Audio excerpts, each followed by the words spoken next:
he saw Derek Chauvin's knee on George Floyd's neck. And he heard George Floyd's pleas for help. And he ignored them.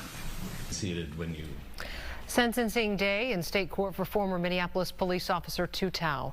Tao was a veteran police officer at the scene of George Floyd's murder, holding back bystanders who wanted to help Floyd and get Derek Chauvin off of his neck.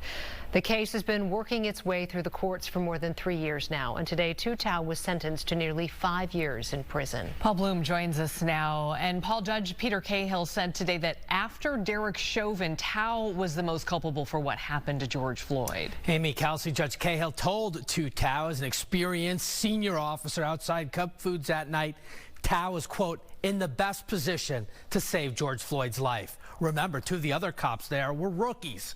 Tao, for his part, spoke, well, I should say, preached from the Bible for more than 20 minutes this morning. He conveyed little regret. This is why you don't do drugs, kids. Then a veteran MPD officer on scene at 38th in Chicago. I'm busy trying to deal with you guys right now. Tu Tao can be seen and heard keeping bystanders away from the deadly police restraint, desperate to intervene as George Floyd takes his final breaths under the knee of Derek Chauvin. He's not responsive right now, bro. Bro, are you serious? You gonna just let him sit there with that on his neck, bro? Judge Peter Cahill would eventually find Tao guilty of aiding and abetting second-degree manslaughter, even though Tao never laid a hand on Floyd. Prosecutors blasted Tao for the role he played May 25th, 2020, arguing Tao facilitated Floyd's death and then stood by and allowed it to happen. And he treated George Floyd like he was completely dispensable. Like his life didn't matter. I did the best I thought I could. Obviously, the outcome didn't come out the way I wanted it.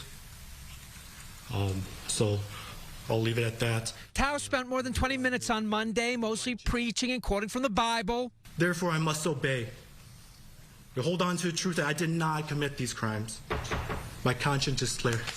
Judge Cahill telling him after he expected some contrition, given 3+ years to reflect. To be perfectly honest, I was hoping for a little more remorse, regret, acknowledgement of some responsibility, and less preaching. And with Tao's sentencing, the case against the 4 officers involved in Floyd's murder now wrapped, except for potential appeals. Derek Chauvin here, currently serving more than 20 years in a federal prison in Tucson, Arizona. His release date, 2038. J. Alexander King is in federal prison himself. This in Ohio. His release date, January 2025. Thomas Lane, federal prison, Colorado. He'll be out in about a year. And now Tao, he'll have to do a combination of state and federal time that will see him behind bars for another 2¼ years. Paul Bloom, Fox 9.